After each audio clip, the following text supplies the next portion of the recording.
What's up, my friends, and welcome back to another edition of the Phillies Central podcast. And this week, I am joined by a buddy of mine, a former coworker, a longtime colleague at this point, and somebody that I've really enjoyed following on social media, even before we were coworkers and friends. You might know him on Twitter as 2008 Phils with a Z. It's my buddy John Foley, and maybe more importantly, soon to be store owner and operator John Foley. What's up, my friend? What's going on, Tyler? It's exciting to get the band back together again. Yeah, I was really excited to chat with you, not just because the Phillies are playing some better baseball than they have over the last, they have in the last week than they did in the first couple of weeks. But I'm looking forward to talking to you about this new shop endeavor that you've got coming up. This weekend is the grand opening. We'll get into that later in the show. But I was really excited to talk to you because you are somebody who has been a really good blend of fan and media and doing a good job of kind of understanding how that role has shifted. You hold on to your fandom, you're unabashedly still a fan, but you have taken on the media aspect as well. So I wanted to talk to you this week because things have gone really well. It was funny last week when I talked to Rich Hoffman. They had just fired Rob Thompson. The Phillies were not playing good baseball. They were 9-19, and this show is almost the entire opposite, the absolute opposite of that, where everything seems to be going well for them. It's amazing. They really just ran the Joe Girardi firing playbook over again. This is pretty much exactly what happened with Rob Thompson, right? In 2022, that he just fired the manager. All of a sudden, everyone's playing better. I think, it helps not to be playing the Braves and Cubs every day, I think. Sure. Um, but yeah, they've really turned it around, and I did not think it would work again, but it did.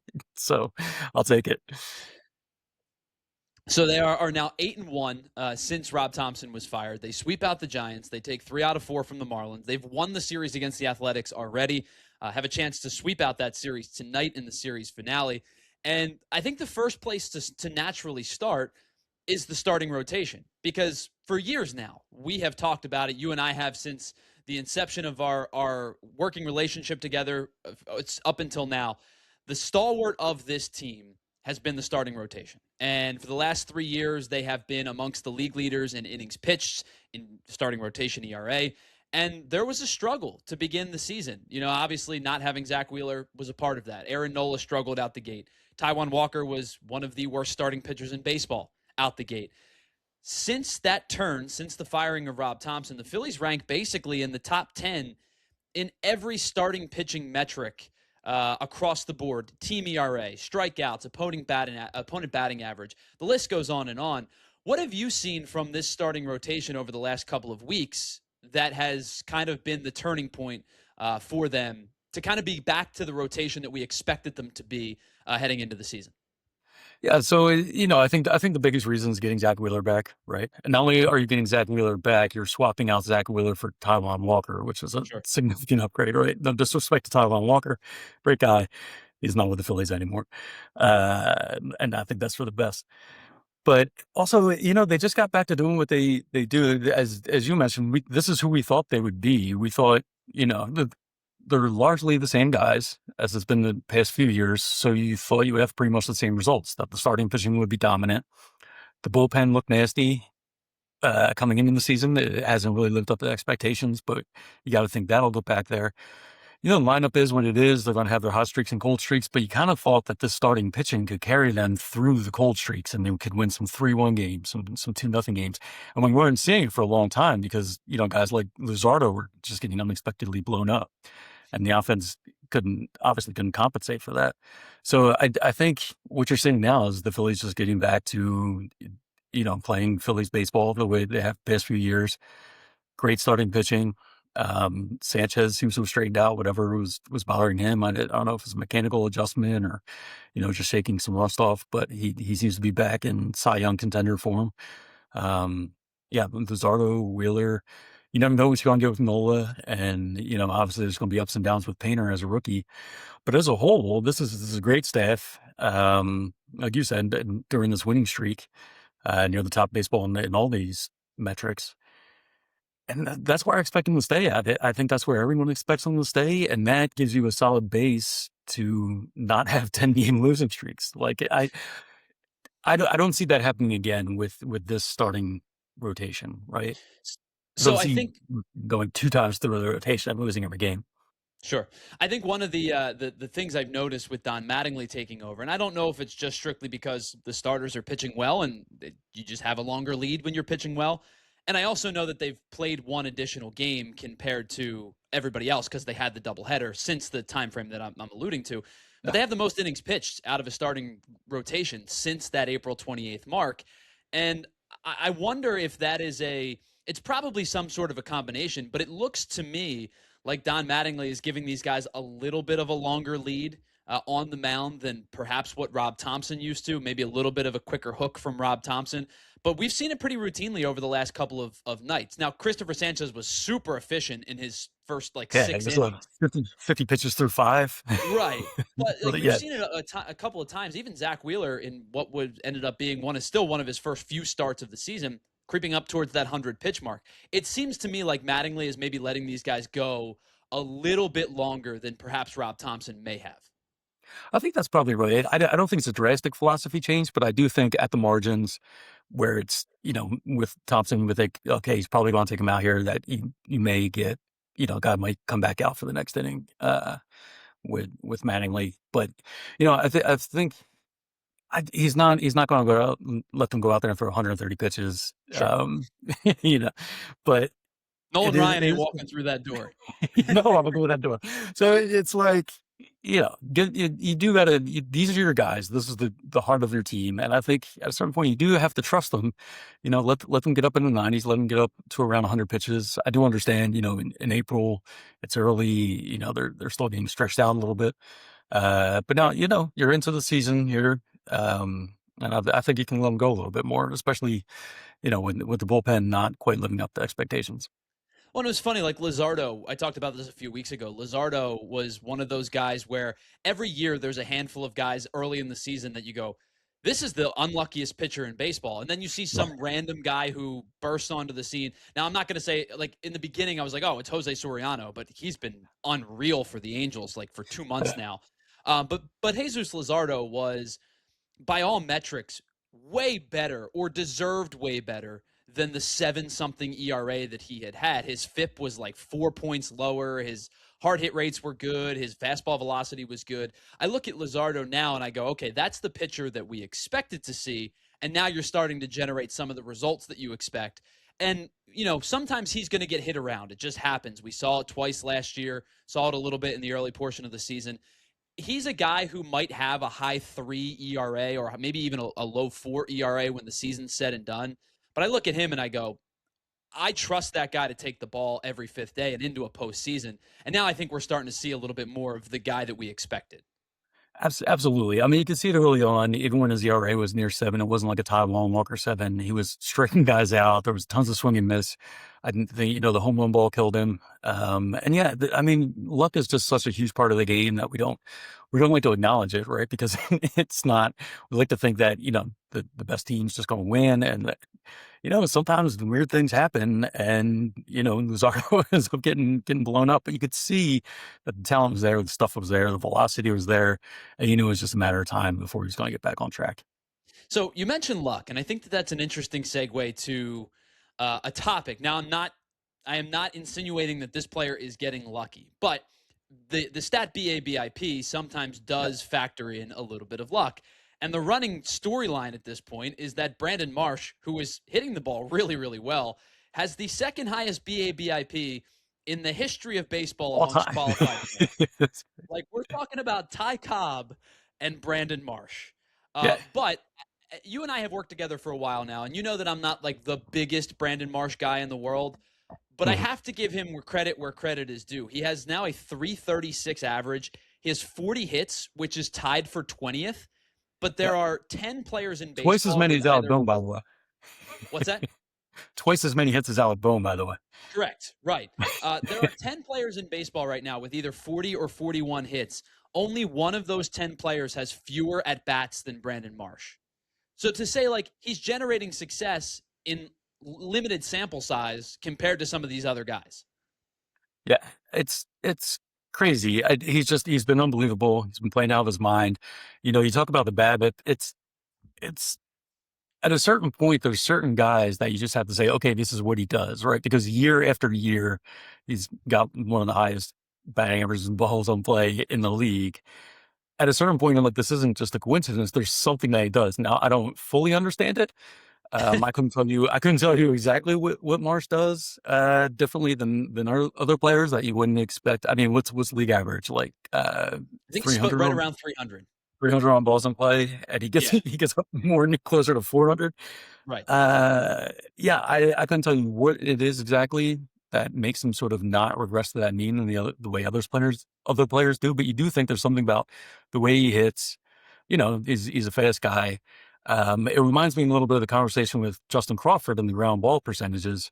And there's a little bit easier. You say, okay, well, he's going to overperform relative to what other players do with that ground ball percentage because he's so fast. And just because he makes contact and a lot of these little dribblers, he runs them out and you can see it. Brandon Marsh, I can't fully explain it, but I do just trust that he's probably going to have a higher BABIP than most players in the league. Yeah, so the one thing to me that was always it's funny with Brandon Marsh because he may be the most predictable player in baseball, which is crazy to say because you would think about, okay, I know this player is really good, I know this player is not very good, predictable.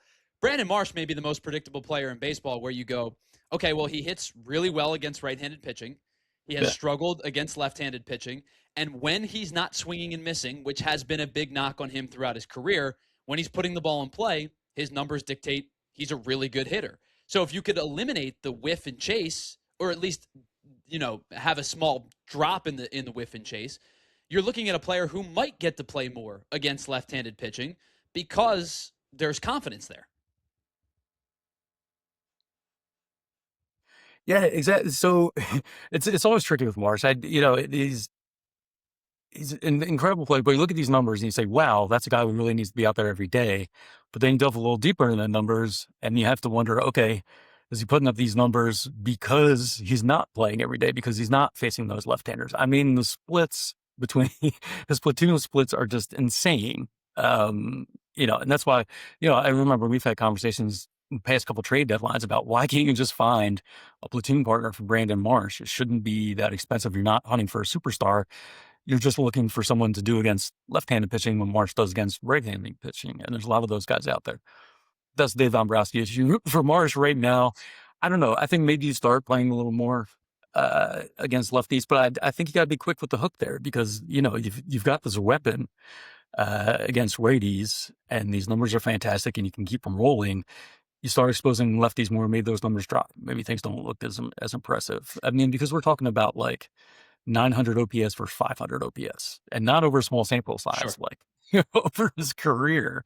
Like you said, there was one of the most Yeah. predictable guys in baseball in some ways. So I don't know. I get the sentiment. You see him out there, you see him having all the success, and you're like, I just want him out there every day. Also, the numbers are the numbers, and it might not be the move, but that's why, you Yeah, I know, mean, the sample size against lefties this year is incredibly small. 25 at bats. He does have 7 hits, so he's hitting 280. Like I don't ever expect him to hit 280. My sentiment has always been if he hit 230 against lefties, I don't think we'd have this conversation, right? Because if he's hitting 3 something against righties and 230 against lefties, he's going to hit 290, 295 every single yeah. year, and I think that conversation would just be over. Yeah, he doesn't have to be amazing. He just has to be serviceable. Just be serviceable against lefties. And maybe this is the year that he finally gets there because he does. I mentioned a big sample size in his career against lefties, but he's never really had like an extended run where he's Sure. just playing every day. And you heard Harper talking about this with Stott. Like some guys, they just really need to see it every day and get into it, and then they'll perform better against left-handed pitching. Maybe that's the case. And if so, early in the season, this is the time to figure it out and not, we're just desperate looking for a spark in the playoffs. Well, I think the one thing too that I said earlier that has kind of been the big conversation point for me is if he eliminates the whiff rate, not eliminates because you're never going to get down to 15 or 18% through the season with this guy, but like last year he was at 23%, the season before he was at 27%. He's under 20% this year. If he Yeah. can live in that 2021 range, that's another step in the right direction. The same thing with the strikeout rates 32% in 2024, basically unplayable against lefties. 26% last year. So far this year, 20.3. they're all heading in the right direction. Is it sustainable for 162? I guess we're going to have to find out. But I do think that those two numbers specifically give me a little bit of confidence. Not to say, hey, here's 400 or, maybe 300 plate appearances against the lefty, but here's a little bit more than you've been getting in the past. Yeah, I mean, that number's just huge for him. It's huge for any player, right? Obviously. But we talked about his batting average on balls in play. So put the ball in play. And now if you put the ball in play every time, now you're hitting 400. So it's just Morris maybe more than others that you watch that strikeout rate and the whiff rate more than anything. But there's a lot of guys in this lineup that could take a lesson from what Marsh is doing and the success he's having and say, oh, maybe I don't need to chase as much. Maybe I could be a little more patient. And So I could put we've talked a lot about the good, and there has been a lot of good, and we should. They're 8-1 in their last 9 games, and pitching's been excellent. The bullpen's been. It's funny, like the guy that I expected to be strong, Brad Keller, has really struggled with fastball command recently, and two guys that I really wasn't expecting much from, Chase Sugart and Tim Meza, have been really, really good to start the year. And so I guess when I think about bullpens, I know that they're slotting, and I expect Brad Keller to be better than what he's been the last couple of outings. But I guess really to me, I look at bullpens and I go, if I can get 2 really good months from Chase Sugart and Tim Meza, that helps me maybe if they do have a dip in June or July when maybe Brad Keller's back to form. Joan Duran is healthy again. I like the way I look at bullpens, yes, there's structure, but getting outs in a week or in a series, that's enough for me for that particular time frame. Absolutely. I mean, it's like the best laid plans with bullpens, right? Like there's always surprises, good and bad. As long as you have a mix of both, you'll probably be okay. And we looked at this bullpen in preseason. We said, okay, they're on in the 9th, Keller in the 8th, whole bunch of strong arms behind them, Alvarado and Kirkering. And you say, well, that's a nasty bullpen. And then Keller's struggling and everything gets mixed up a little bit. But as you mentioned, the other guys step up, carry the load for a while Keller gets himself straightened out. And hopefully, by the time you get in the stretch run and into the postseason, if they get there, then you've got this figured out a little bit and you're back to sort of the original plan. Or, Sugar and Meza can keep putting up amazing numbers. That would be great too. But, you got to think it's more likely that Keller just turns it around and, over a long season, he's, like you said, he's got to work on his command. But the arms there. The velocity's certainly there. And the funny thing is, his last 2 appearances against Miami and then last night against the A's, slider looked great. Slider looked really, really good. Changeup command's been okay. I think he's almost over. I think he's throwing the changeup a little bit too hard right now, which is a conversation I had the other day with somebody about Yuri Perez, who just like, you're throwing your changeup too hard. But I think the fastball obviously is the one thing I would like to see improved. But I'm not going to say he's been totally dreadful because I think the slider's been really good. Yeah. He's just expectations were high with the season he had last year. Sure. And I will say this too, when we talk about Sugart and Meza, it's funny because bullpens are so volatile and there's good and bad, and it could be in a year to year, it could be month to month. Last year, Chase Sugart, if you think about it, like, oh, he came from the Pirates and the Pirates didn't want him, so he can't be very good. He had a fairly good season with the Pirates last year and got caught up in a numbers game, and the Phillies scooped him up and he didn't make the team out of camp, and he said that he used that as a little bit of fuel. And he and Meza, I don't know if the number has changed, but I believe in their first 29 and 2/3 innings combined, have like a 2.3 or a 2.6 or something like that. It's low to mid 2s combined. I mean, you can't ask for much more from your quote unquote mop up guys. Yeah, you really can't. And if that means, they start becoming higher leverage guys and other guys get pumped down until they straighten it out, so be it. What you can't have is everybody going cold at the same time, the way it happens with the lineup, more several times per year. But I don't see that in the bullpen. I think they'll always have at least, enough there to again, not lose 10 straight. So you mentioned earlier in the show, perhaps getting Alec Boehm off, I'm going to say it nicely, getting him off his feet a couple of games, or maybe an extended couple of games. I know, personally speaking, for him, I'm sure there's a lot weighing on his shoulders right now outside of baseball.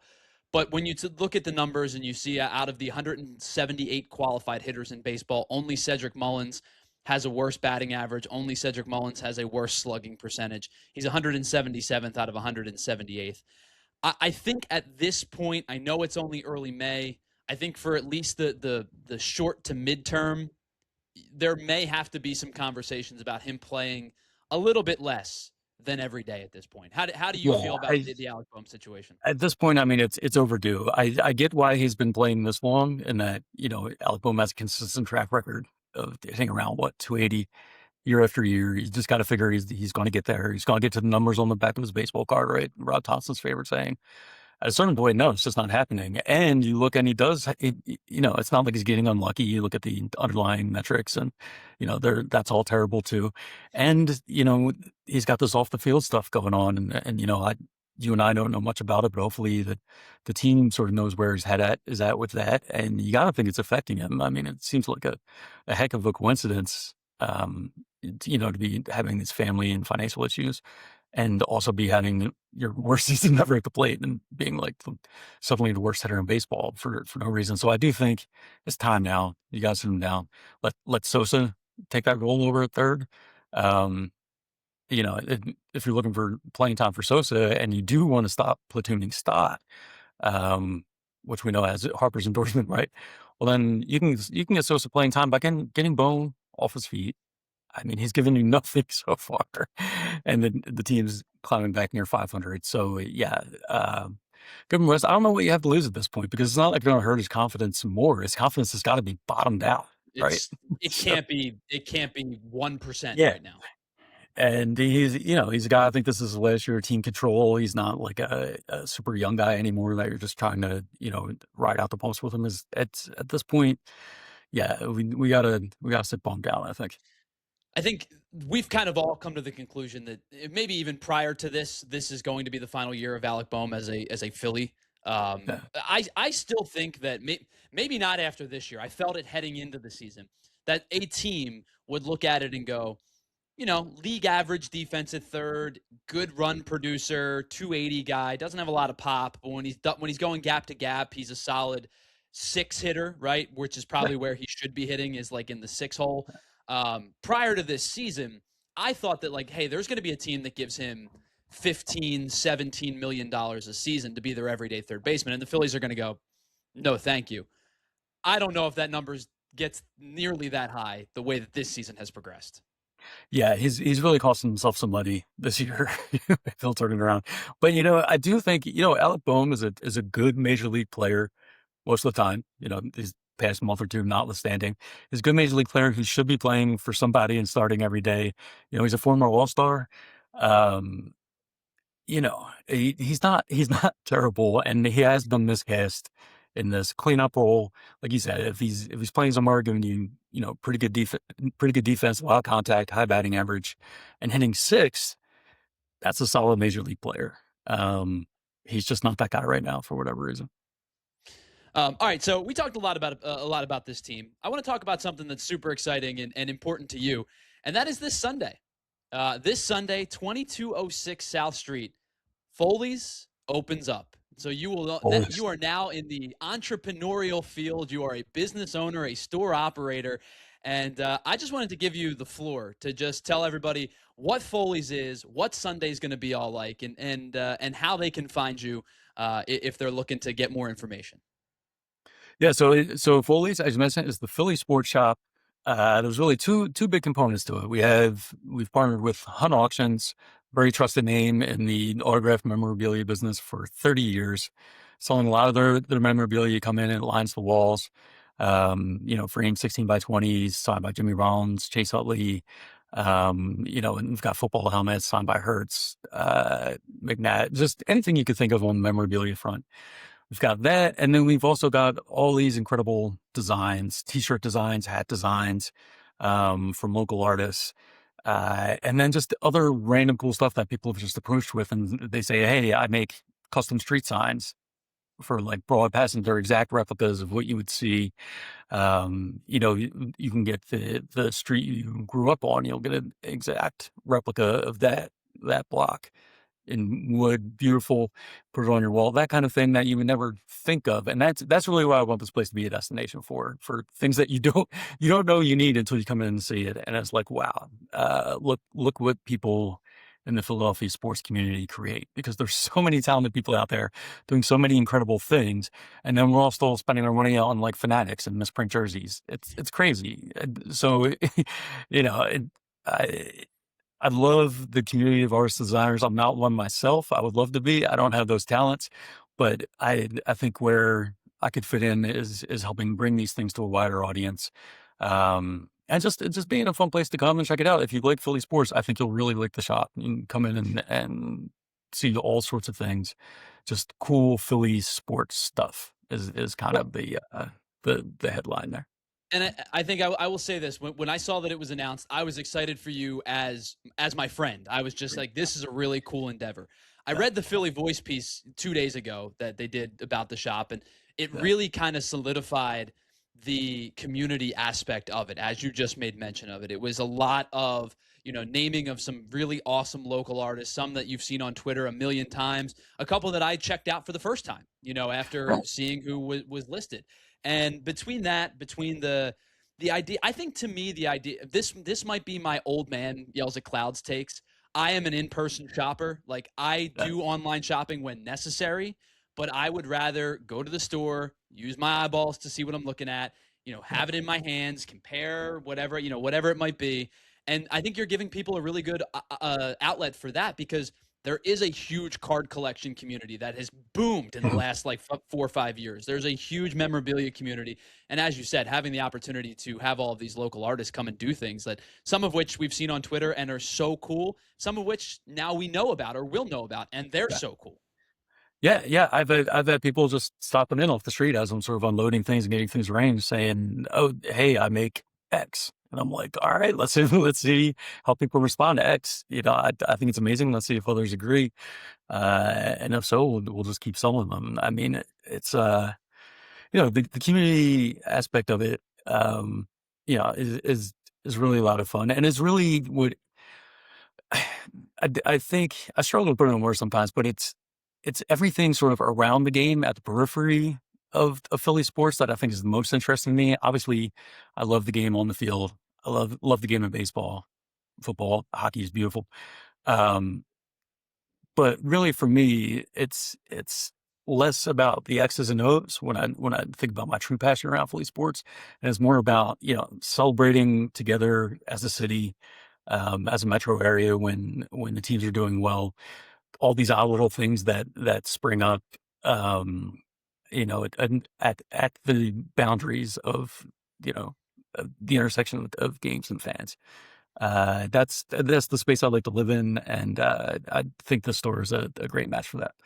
So as we said, 2206 South Street. So you're right in the heart of walkability, right? People are walking down the street, is walking down South Street, and they want to stop Yeah, in and check it out. Sunday is the grand opening, and I know you've got a ton of different things going on Sunday. What is it? Unlicensed orange unless it's on mascots. Taco Monster, he's around Orange Hockey Monsters. They maybe see around the city. Can't really call him out by name. But I got my oldest kid, my teenager's going to be in the suit. He's really excited about this. He loves it. We've got Ben Franklin coming out. I keep calling him the real Ben Franklin, which is confusing. Ben Franklin has not has not been with us for quite some time. It's Brian Patrick Mulligan. He's the guy who's like he lives and breathes Ben Franklin. He's been on TV a ton. Comes to a lot of these events. He'll be out here from 12:30 to 3:30. Great photo opportunities. Come chat with Ben Franklin. Ask him some questions. It's the 250th anniversary of the nation. Who better to talk to about than Ben Franklin? We've got Alex Tominski, better known as the Chicken Man. He ate a rotisserie chicken The for 40 rotisserie chicken years. story lives on. Yeah, it lives on, and this is the kind of stuff I love, just like nonsense that comes around the community and everybody rallies like watching him eat a chicken. Big fan of his and that concept. Happy he's going to be part of opening day. He's giving moms free hugs for Mother's Day. From he's only here from 11 o'clock to 12 o'clock. He's a busy guy. He's got a lot of chickens to eat. He's going to be here. And we've got some little surprises throughout the day. We'll raffle off a couple things. Christopher Sanchez signed baseball. And I'm going to find some Eagles, Flyers, Sixers stuff too. If So that we're Christopher Sanchez signed baseball just happens to find its way to your office and into my hands, I'll look the other way. yeah, yeah. So yeah, you never know. Enter the raffle. Come on down. Hand over that sweet email address, and you're in. And I'd be remiss if I don't mention Kenwood coming through with some free beer for the whole celebration, which I think really kicks it up a notch. And kicking in around 4:00, we've got DJ extraordinaire, another person out of the Philly sports community. I met him over Twitter. Really talented guy. He's going to do a live set, from 4:00 to 7:00. And hopefully it don't shut us down here. I don't know. I'm still learning about laws and regulations we can do and not do, because I have a lot of insane things planned. So we'll see how it goes. Well, just ask for forgiveness. That's all. Yeah, yeah. It's easier to ask for forgiveness than permission, right? Right. I think that's how it's going to go with the the police here in South Philly. Well, I am so excited for you. I think this is a really cool business venture. It's a really cool. I think it blends, passion with something that Philly is missing in the sense of, like, as you said, kind of that auxiliary stuff, that secondary stuff that really kind of pulls at the heartstrings of Philadelphia sports fans. So, John, I'm super excited for you. Once again, 2206 South Street. Sunday is opening day. You just heard John mention all of the awesome stuff that's going to be there. Check it out. You can go pick up some memorabilia. You can go meet John. You forgot to say you can meet you. You're You sure can. You can find me. I'm gonna be here all the time. All these people that want to fight me on Twitter over a baseball opinion, now you know where to find me. scheduled fights at this point. It'd be like high school all over. Celebrity boxing matches. Yeah, well, if you went to Catholic school in the city, it was just like, yeah, meet me under the bridge after the school. Yeah. Well, John, I can't thank you enough for taking some time. I'm super excited for you for the grand opening of Foley's, and as always, I really, really appreciate you chatting some Phils with me this afternoon as well. Hey, thanks, Tyler. Always a blast. Wishing you the best of luck on the new venture. It's great so far. 2008 Phils with a Z on Twitter. That's my friend John Foley. You can check him out, and of course Foley's at on South Street, grand opening this week. Thanks so much for hanging out with us on this episode of the Philly Central Podcast. If you're watching on YouTube, hit that thumbs up button, and if you're not a subscriber, subscribe as well. We'd really appreciate it. We are 11 away from 200, which is our next goal. Modest goal, I know, but it's the next step as we continue this process. And if you're listening on any of the audio-only platforms, drop a 5-star review on the way out as well. We'll be back next week for the next edition of the Philly Central Podcast. So for my buddy John Foley, I'm Tyler Zulli saying thanks so much for hanging out with us, and we'll see you next time right here on Philly